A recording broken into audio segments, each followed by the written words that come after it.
Next, we're going to see how the derivative of sine of x is cosine of x.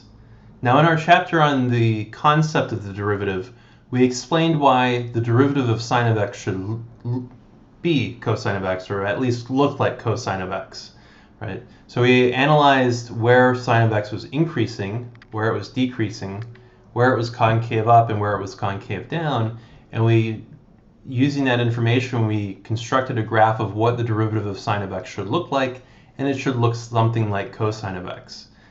So in our lecture today, we're going to see that the derivative of sine of x is cosine of x, exactly cosine of x, just like that. So our function is just sine of x, and then f prime of x is going to be the limit as h goes to 0, f of x plus h, so we need sine of x plus h, and then minus f of x, so minus sine of x, all divided by h. And as usual, before we take the limit as h goes to 0, we manipulate the expression here using algebra.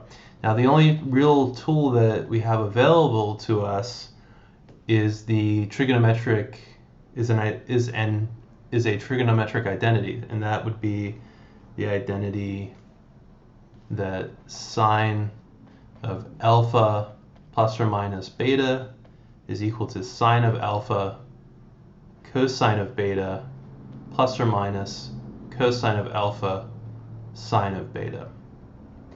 So here we will use this identity in order to simplify sine of x plus h, or perhaps not simplify but complexify, but in the end it gets simpler. So f prime of x is the limit as h goes to 0.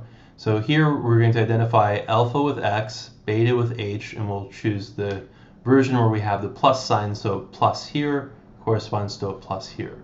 So it's the limit as h goes to 0 of sine of x cosine of h plus cosine of x sine of h, and then minus the sine of x that we still have up there, so minus sine of x, and then all divided by h. Now, two of these terms we have a sine of x, and then one of the terms we have a cosine of x. So let's group them by corresponding terms. So f prime of x is equal to the limit as h goes to 0, sine of x times cosine of h minus 1, and then plus cosine of x times sine of h, and then all divided by h. So if both of these limits exist, we can pull them apart as separate and treat them as separate limits. So we have limit as h goes to 0, and we have sine of x times the cosine of h minus 1, and then all divided by h, and then we have plus the limit as h goes to 0 of cosine of x times sine of h over h. Now, as we're taking the limit as h goes to 0, we were basically holding x fixed. So x is any fixed constant. It's not until after we've taken the limit that we allow x to move around and actually be a variable. So for the moment, since we're just looking at the limit as h goes to 0, x is held fixed. So we can move this sine of x out of the limit, and we can move this cosine of x out of the second limit. So essentially we have sine of x times the limit as h goes to 0 of cosine of h minus 1 over h, and then plus cosine of x times the limit as h goes to 0 sine of h over h. So I believe these might be limits that we've already looked at least this one over here. So we can just look at see what we should get for these limits graphically. So we have cosine of x minus 1 over x. And we see that as x goes to 0, cosine of x minus 1 approaches 0. Exactly at x is equal to 0, it's undefined. But as you get closer and closer, the y values are certainly approaching the value y is equal to 0. So the value of this limit should just be 0. So that we just get 0 there. So then for the second one, we have basically sine of x over x. And here, the y values as x goes to 0 are approaching plus 1. Note that at x is equal to 0, it's undefined because you have 0 over 0. But as we move closer and closer to x is equal to 0, the y values are getting closer and closer to y is equal to 1.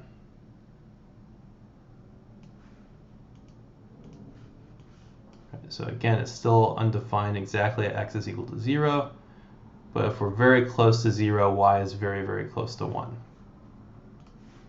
So this limit, this one goes to 1, this one goes to 0, so in the end we just have cosine of x times 1. Thus, if f of x is equal to sine of x, the derivative cosine of x. Now the extension to this is if we have sine, instead of x, if we have sine of u of x. So then the derivative, so this is with the chain rule built in, is just cosine of u of x, and then times u prime of x. So let's see some examples of that. So how about y is equal to sine of e to the x? Well, dy dx, so derivative of sine is cosine, so we get cosine of e to the x, and then we multiply by the derivative of the inside. So cosine of e to the x times e to the x. And that's the derivative. Suppose we have y is equal to sine of x. Well, the derivative, okay, we just start with the outside function, just sine of something. So everything in here is just a something. So we have sine of that. Derivative of sine is just cosine. So cosine of that something. And then we multiply by the derivative of the inside. So we multiply by the derivative of sine of x. The derivative of sine of x is cosine of x. And there you go, that's the derivative. Derivative of sine of x is cosine of sine of x times the cosine of x. Let's do another one. How about y is equal to sine of ln of x? Well, again, dy dx is just going to be the cosine of ln of x. Then we multiply by the derivative of the inside, which is 1 over x, just like that. And let's do one more. How about the sine of the square root of x? Well, the derivative is going to be the cosine of the square root of x, and then times the derivative of the square root of x. Now, the square root of x is equal to x to the 1/2. The 1/2 comes down, and you drop 1 from the exponent, so it's x to the 1/2 minus 1. 1/2 minus 1 is negative 1/2. X to the minus 1/2 is 1 over root x. Right? So the negative in the exponent kicks it down to the denominator, and then the 1/2 gives you the square root. So the derivative is cosine of root x times 1 over 2 root x, just like that. Then a final rule. So the procedure for proving this is pretty similar, so I'll just give you the rule. The derivative of cosine of x, so suppose we have y is equal to cosine of x, well, dy dx, it will equal negative sine of x. So the derivative of sine of x is cosine of x, and the derivative of cosine x is minus sine of x. And then our extension, if we have cosine of u of x, the derivative is minus sine of u of x, and then times u prime of x. So quick example, suppose we have cosine of sine of x. The derivative, well, we just treat the inside function as just a piece, just a chunk. So when we focus on the cosine, so the derivative of cosine is just minus sine. And we keep the inside exactly the same. And then we multiply by the derivative of the inside, which is cosine of x. So the derivative of cosine of sine of x is negative sine of x minus times cosine of x, just like that.